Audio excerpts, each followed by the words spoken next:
Olá, sejam bem-vindos a mais um vídeo. Dando continuidade hoje ao nosso guia de mestres, tá? Estamos acabando aí, tem poucos vídeos da nossa gestão de campanhas, enfim. Tem a playlist, tá? Se você não viu, dá uma olhada aí na descrição, a gente tem a playlist completa com todos os vídeos que falamos por aqui. A ideia do Guia dos Mestres, para você que não sabe, é trocar experiências. Então, trouxe aqui o Lúcio da RPG Explorer pra gente trocar ideias da nossa vida aí de como mestre de RPG, e a gente conta muito também com a sua participação nos comentários, contando da sua experiência, o que você acha e quais técnicas você utiliza. Como a gente sempre É, fala aqui, a hum, gente não veio a para gente trazer nenhuma verdade absoluta. exatamente. A gente não veio para trazer verdade absoluta, não somos donos da verdade. O que estamos falando aqui é a nossa opinião que todo mundo tem. Você pode dar a sua opinião também de como fazer esse tópico do vídeo de hoje. E comentar, é claro. Eu acho que quanto mais pessoas derem a sua opinião, melhor para quem tá chegando nesse vídeo. Não só ver nossas ideias, mas também ver outras ideias criativas aí nos comentários. Então, lembrando sempre assim, a questão não é anular a ideia do outro, é adicionar a ideia do outro. Exatamente, a gente está aqui para trocar ideias e aprender com isso, né? Continuar evoluindo. Então, dá uma olhada também nos outros vídeos, tá? É bem interessante. A gente tem a proposta aqui de trazer conteúdo para aquele mestre que está fazendo a primeira sessão, que nunca narrou, até para aquele mestre que já é experiente aí, que tem várias campanhas e tudo mais. Maravilha?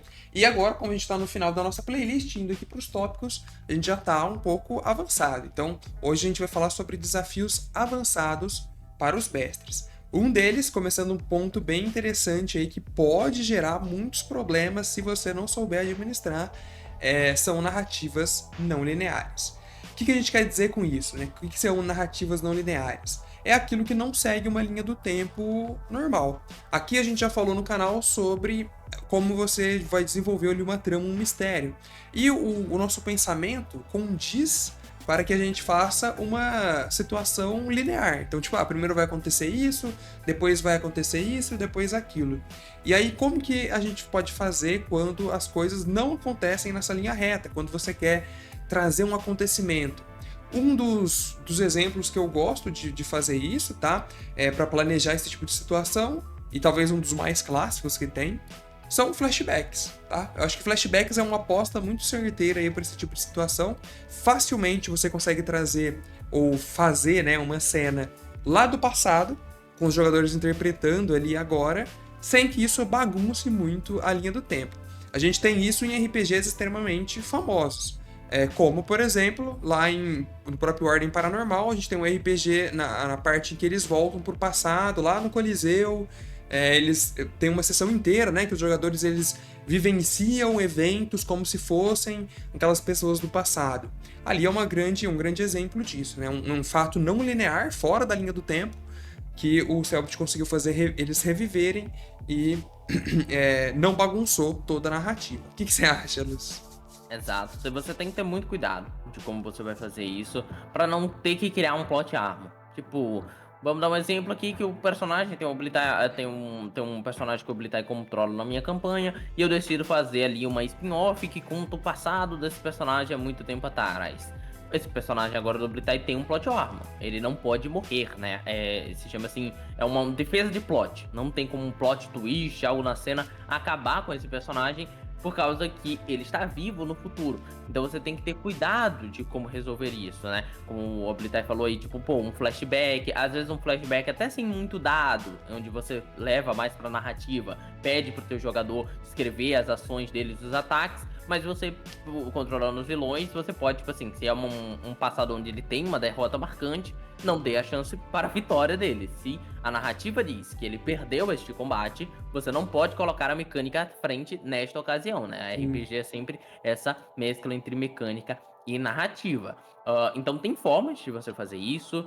Se você quer, por exemplo, contar um passado, você pode, antes de acabar acontecendo isso na mesa, ter perguntado pro player, chamado um dia ele antes dessa mesa e vamos falar, ó, vamos fazer uma mini mesa aqui, onde a gente vai mostrar o passado do teu personagem e tal, e aí a gente só inicia a mesa oficial daqui a 2 semanas e tudo mais. E aí você tem essa história que é o background do teu personagem. Você já tem ali um background dele e tal. E mais pra frente desse da campanha, se você quiser contar como foi esse flashback, você não vai precisar se preocupar mais em jogar dados, porque isso aconteceu já na mesa, o jogador sabe, o jogador não vai ficar com raiva nem nada do tipo. Então tem formas de se fazer isso, pra você não criar nenhuma confusão, ok? E é claro, contar sempre com as boas ações dos seus jogadores de não ferrar a mesa, né? É, Há sempre essa chance aí. Então por isso que sempre conversa com os jogadores aqui, ó, gente, é um passado, tudo mais, lógico, o personagem de vocês vão estar vivo, não quer dizer que vocês não vão entrar em problema, pode ter um problema ou outro, mas a gente vai seguir da melhor forma possível para que não haja a morte dos personagens de vocês no momento que ele não deveria estar morto. eu acho que aí entra muito uma questão de um planejamento mesmo, né? Você tem que parar e pensar e tomar cuidado com as consequências que isso pode tomar. Vou dar um exemplo prático aqui de uma coisa que eu fiz mais caótica um pouco. Eu chamei jogadores para jogar Dama Negra, que foi a minha primeira campanha de Ordem Paranormal gravada, né, lá pro canal e tal. E eu falei assim, olha, vocês vão fazer o personagem, vão fazer o BG, e aí eu vou fazer one-shots, porque a galera ainda tava aprendendo a jogar o sistema, né, e eles estavam muito inseguros. Falei assim, então pra gente começar a jogar a campanha de fato, a gente vai fazer one-shots baseadas no BG do personagem de vocês. Vou pegar um evento que vocês citam ali no BG, vou ampliar aquilo e a gente vai jogar aquele dia do evento que você mencionou. Só que tem um detalhe. Se o seu personagem morrer nesse one shot, ele não entra pra campanha. Fiz esse combinado com os jogadores. Isso aí é legal. Ele tem um desafio aí, então é isso. E aí a gente jogou, né? Então era o personagem realmente do jogador que ia jogar a campanha. E os outros jogadores jogaram também o one shot, mas com personagens que não eram os dele. Eram personagens lá do BG do jogador. Então foi muito legal, foi uma experiência legal, porque ela era uma coisa fora da linha do tempo, né? Não tinha nada a ver com a nossa campanha, mas ajudou tanto os outros jogadores a se sintonizarem com o BG daquele personagem, porque eles literalmente fizeram parte de uma história dele, e ajudou também o próprio personagem a dar mais vida ao seu personagem, sabendo de algo que Legal. realmente aconteceu com ele. Então é óbvio que é algo que demanda tempo, né? Porque eu tive que fazer 5 one-shots antes de começar a campanha, mas o planejamento em si é bem interessante. E a gente tem outra situação aqui do tópico também, que é a execução das tramas com múltiplas linhas temporais ou pontos de vista. Múltiplas linhas temporais, a única coisa que eu fiz foi o flashback, igual eu falei pra vocês. Mas eu conheço uma campanha oficial aí, publicada, talvez vai ter um spoiler aqui, né? Que é a campanha Filhos de Nyarlathotep. É uma campanha meio desconhecida, do Cultos Inomináveis, né? O sistema. E aí, nessa campanha tem um artefato mágico. O que faz eles viajarem no tempo é justamente um artefato mágico, que leva os personagens dos jogadores para o passado, conhecendo ali a situação do que eles estavam investigando e tudo mais. Então, aí uma outra hipótese, né? Você utilizar itens, portais, coisa do tipo para transportar esses jogadores. E aí a coisa vai acontecer lá atrás. Agora, como isso vai influenciar o futuro, que é o problema. E precisa de um planejamento do mestre por aí. Você já mexeu, Lúcio, com linhas do tempo? Coisas doideiras, assim? Então, deixa eu parar pra pensar aqui, mas eu acho que eu nunca brinquei com linha do tempo. E posso dizer pra você que assim, a gente vai brincar já com linha do tempo. Eita! Novidades em breve. Novidades em breve aí. Só que a forma que eu gosto de brincar com tempo, com voltas no tempo e coisa do tipo, por eu ter feito um semestre de física, eu gosto de respeitar como que a física funciona. Ah, é? Tem 10? Eu não sabia disso, não. Possibilidades de voltar no tempo e suas devidas Olha aí, velho. possibilidades. A gente tem um físico entre nós aqui. Não, um semestre, peraí. Muito louco, mano. Segura. Agora, a planejamento de execução com pontos de vista eu acho que já é mais natural, né? É um negócio mais fácil pra gente. Isso acontece várias vezes, né? A partir do momento em que você tem um jogador ou dois que se afastam do grupo, você já está trabalhando com pontos de vista diferentes ali, né? Então você vai narrar algo que acontece ali que se encaixa em outro lugar. O único problema daí é você ter que segurar os jogadores com relação ao metagame. Isso acontece muito, né? Eu até uma situação engraçada lá na minha campanha do Hogwarts RPG, que eu mencionei ela diversas vezes durante o Guia de Mestres, mas é porque lá realmente é o meu laboratório de testes, né? Eu faço tudo, jogo lá pra ver como que acontece. E lá a gente tem vários jogadores, a gente vai até falar disso aí mais pra frente. E eu trabalho muito com pontos de vista porque é mais comum eles estarem separados do que juntos. Como são muitos jogadores, eles estão sempre separados. E aí eu gosto de colocar de propósito um jogador vendo no ponto de vista a resposta para um problema que o outro jogador tá tendo na outra cena. E aí a gente tem que esperar eles, né? Tem que esperar eles se encontrarem, terem a oportunidade do assunto para um jogador dividir a informação. Olha, eu sei disso. Aí o cara, putz, você sabe disso, eu precisava disso para isso. E aí eles conseguirem fazer. E é muito legal. Gente, eu fico vendo na webcam, né? Quando eu tô lá na cena de um jogador que eu apresento a resposta do problema do outro, esse outro que tá na câmera só assistindo a sessão, ele fica puto da vida, assim, porque agora vai ter que dar a chance deles se encontrarem. Então é bem legal. O ponto de vista eu acho que é mais tranquilo, né, Lúcio? Ah, bem mais tranquilo, bem mais tranquilo. Claro, só aquele controle do mestre pra não acabar, tipo, quando os jogadores acabam se separando por algum rompimento ali da parte, tipo, dois jogadores que têm objetivos distintos, você não acabar tendo que criar dois RPGs diferentes, né? Porque agora, pra você mestre, você cai você vai ter que narrar campanha em dobro ou narrar semana assim pra um, semana assim pro outro, semana assim pra ir trocando. Então, também tenha cuidado ali nas suas escolhas.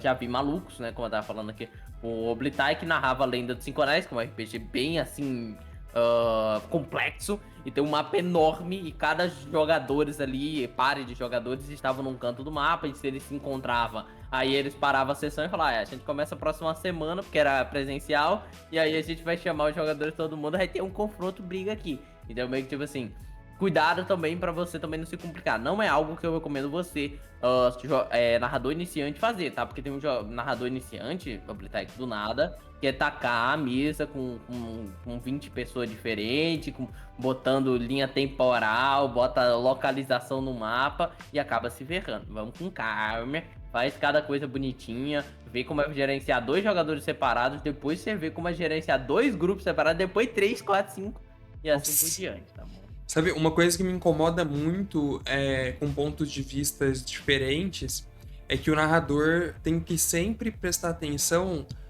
pro tempo de tela, digamos assim, né? Tempo de tela, tempo de jogo que ele vai dar para cada um dos grupos que estão separados. É muito ruim quando você tem uma situação dessa em que o grupo de jogadores se separa e aí o narrador ele fica 30 minutos com um grupo fazendo uma cena e ele fica 5 com o outro. E aí volta já pro outro, sabe? Então é algo que eu me policio muito quando isso acontece pra, dentro da medida do possível, garantir que todo mundo jogue ao mesmo tempo e não penalizar ninguém só porque eles estão separados, né? Tem que tomar cuidado. Tem cada situação, né? Porque às vezes um grupo tá numa luta, né? A gente sabe que lutas normalmente duram muito pouco tempo, né? Tipo, por mais que... Quer dizer, muito pouco tempo narrativamente falando. Sim. Mas de jogo dura muito. Dura então, muito. Tipo assim, os caras que estão lutando, passa lá 1 hora no combate, tu vem para dois caras que tá numa sala conversando, eles falam 10 minutos, você já não tem muito mais o que fazer, porque o combate lá fora tem que esperar acontecer pra alguma coisa chamar a atenção dos jogadores. Então é sempre bom o clássico, né? Se eles estão minimamente perto, ouviram um barulho e correm pra direção pra pelo menos eles poderem interagir no combate também, ou algo do tipo, e evitar o que o Oblitai disse aí, de deixar jogadores frustrados, jogados de lado e tudo mais. Então eu acho assim, ponto de vista é simples, mas você tem que prestar atenção para que não aconteça coisas desse tipo, né, na minha opinião. Depois nós temos aqui o tópico do campanhas, tá? Gestão de campanhas. E aqui a gente quer falar de 2 assuntos com vocês, que é... Eu queimei um pouco de largada, mas... Queimou a largada. Controlando grandes grupos, né? Então jogadores ali, um grupo com muitas personagens, muitos jogadores rolando. E o outro é o gerenciamento de histórias complexas com muitos personagens. E aí eu tenho 2 exemplos muito interessantes aqui, e mais uma vez vou citar o Hogwarts RPG, porque eu falei, minha mesa de experimento, a gente faz tudo lá. Tava até comentando com o Lúcio, o Hogwarts RPG já teve uma época em que ele teve 16 jogadores ativos, e é muita coisa. E aí como que a gente faz para fazer uma gestão dessa campanha? Como que a gente controla uma campanha com tantos jogadores assim e permita que todos eles joguem, né, que não fica só assistindo? Essa era uma grande preocupação minha, tá? Eu fiquei um bom tempo quebrando a cabeça pra ver como que isso ia funcionar. Mas o Hogwarts RPG ele facilitou um pouco a minha vida, por quê? Galera, porque o Hogwarts é uma escola de magia, né? É o mundo do Harry Potter lá, então você tem escola de magia, você tem aulas. E aí o que eu fiz? Eu fiz a gestão da seguinte forma. Eram, né, na época, 8 jogadores alunos, que eram alunos ali de casas, né? 2 para cada casa ali de Hogwarts. E o restante dos jogadores eram jogadores professores, que davam aula de fato. Falei, pô, se você é um jogador professor, você vai dar aula, pô. escolhe a matéria aí, você vai dar aula.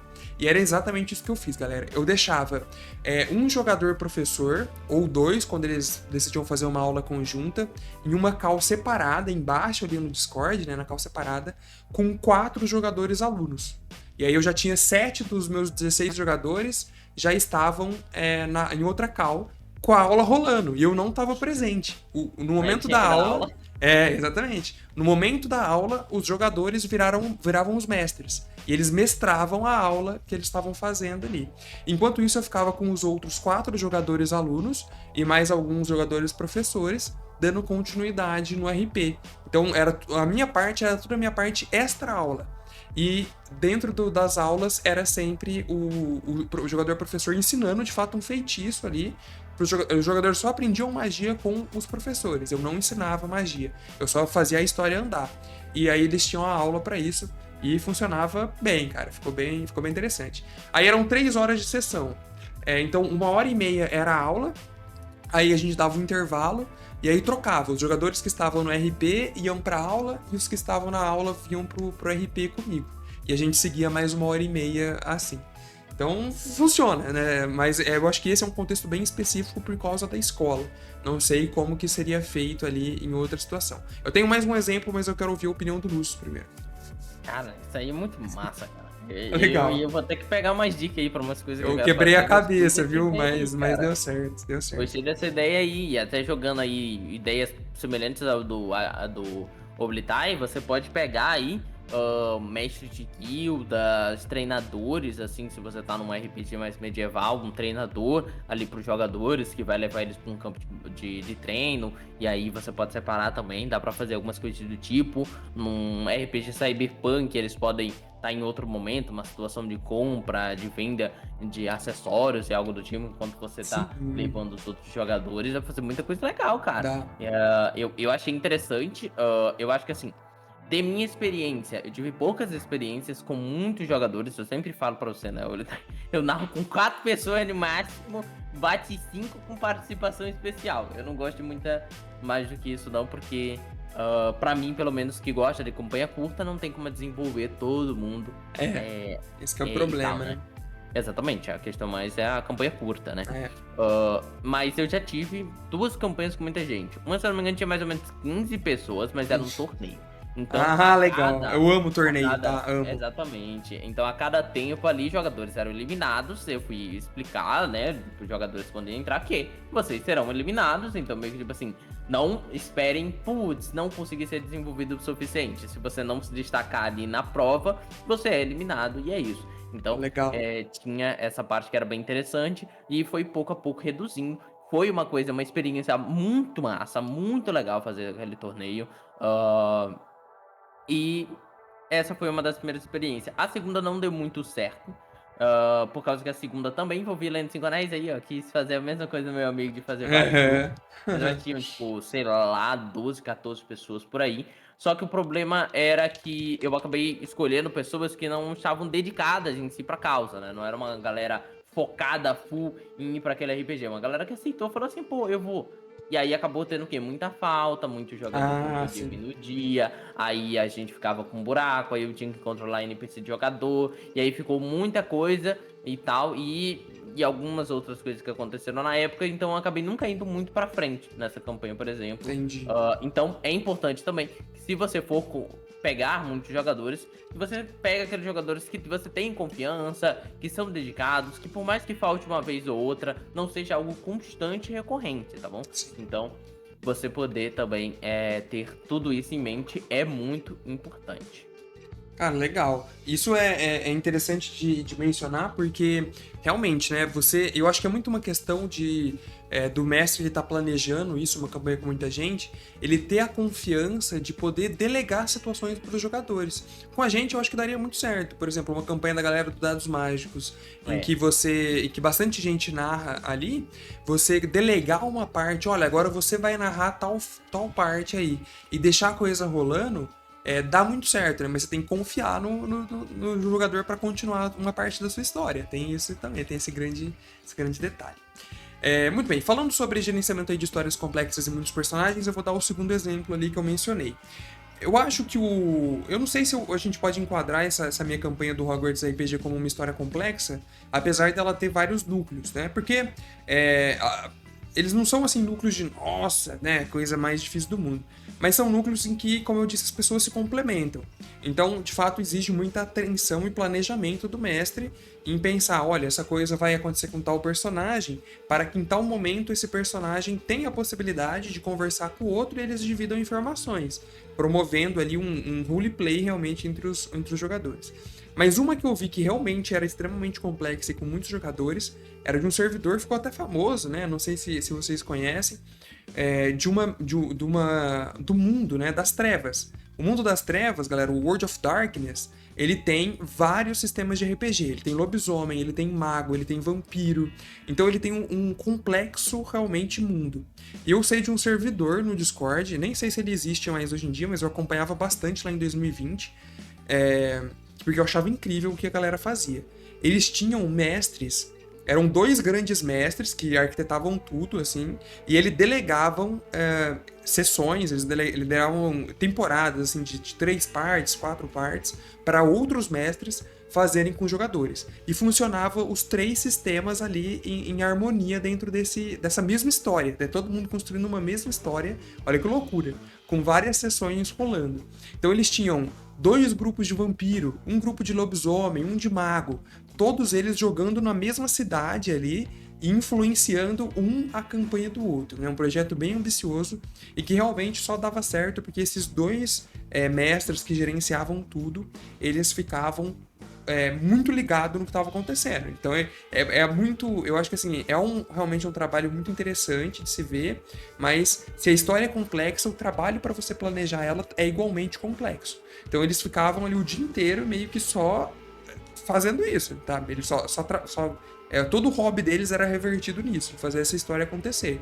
Então eles tinham que saber exatamente o que aconteceu na sessão, para ver como que isso afetava o que eles tinham planejado, como que ia afetar a sessão do fulano, e conseguir... Isso era complexo, isso realmente era um negócio complexo. Não, realmente, isso aí... Esse era doideira. É complexo. Isso é doideira. Chegando nesse ponto aí, nunca cheguei a uma campanha assim, não. Mas tem Nem esses eu. servidores assim, com foco em história. Acho que muito servidor de guilda acaba tendo isso. Não acho que nesse nível tão complexo, nesse cuidado extremo aí.